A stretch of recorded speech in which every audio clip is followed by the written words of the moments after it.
Sabemos que la comunicación verbal y no verbal constituyen la esencia del ser humano. Entre estos fenómenos, la conversación es un tema de gran interés pragmático, ya que aborda el lenguaje en relación con los usuarios y el momento de la comunicación.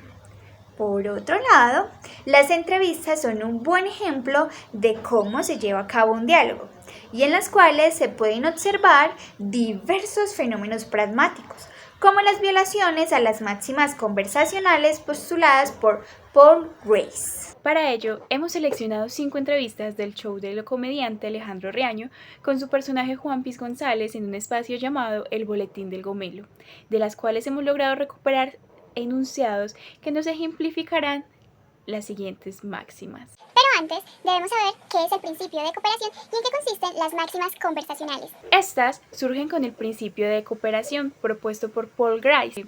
Este principio indica que todo acto de conversación es un acto que por su origen implica un deseo de cooperación.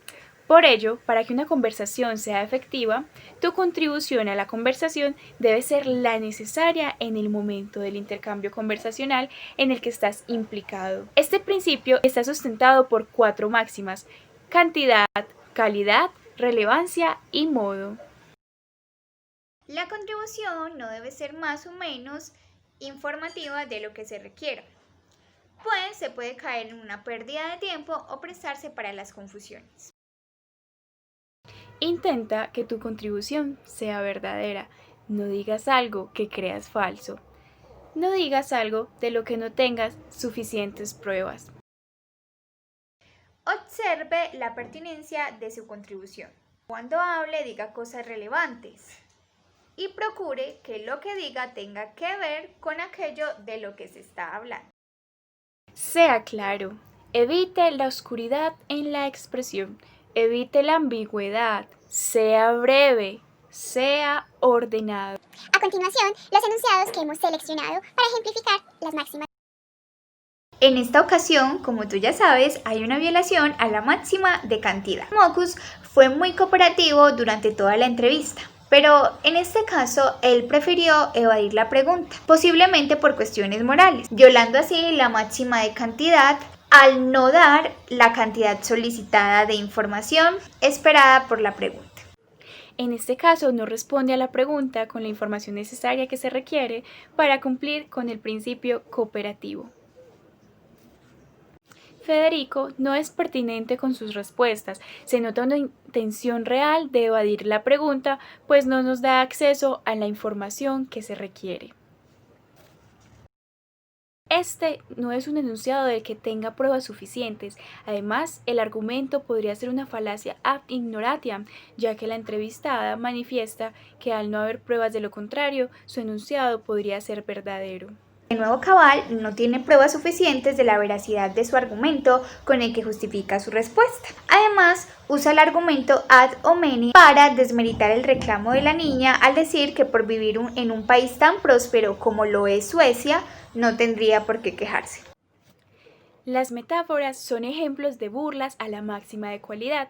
Si bien él intenta manifestar que emocionalmente no estaba capacitado para continuar en la docencia, no lo dice de forma concreta, sino aludiendo a esta forma retórica, pues realmente por quedarse como educador no hace más probable que en realidad lo atrapara un torbellino. Además de que su respuesta no es breve, su alusión a Dante no es clara ni contribuye a lo que se está hablando. Es más, podríamos decir que hay una conclusión irrelevante o una falacia ignoratio leci, pues hace analogía a la Divina Comedia con la que desvía la atención del punto de la pregunta. El señor no da una respuesta clara. Se torna ambiguo hablando de políticas sociales y el conflicto del país como una razón de su comportamiento que por supuesto no sabemos cuál es. Como lo pudimos notar, El Boletín del Gomelo es un programa de entrevistas en el cual este personaje ficticio de forma irónica y cómica establece el diálogo con sus interlocutores. De los 10 enunciados que resaltamos, 5 de ellos violan la máxima de cualidad. 3, la de cantidad y finalmente 1 de modo y 1 de relevancia. Es claro que estas cifras son relativas, pero el corpus seleccionado nos lleva a las siguientes preguntas. ¿Será que los políticos tienden a mentir más? ¿Por qué en ocasiones se extienden en sus respuestas llevando a conclusiones irrelevantes o simplemente a no dar la información requerida? Por otra parte, el perfil informal que se toma en el programa permite reflejar las máximas que constantemente transgreden los políticos de forma más ostensible y cómo estas nos ayudan a conformar los imaginarios populares que tenemos de los políticos. Por ejemplo, todo político es mentiroso o es enredado y que se relacionan con dos de las violaciones a las máximas conversacionales como la de cualidad y de cantidad. Respecto al concepto de implicatura conversacional, se evidenció que la conducta y los aportes de elementos no verbales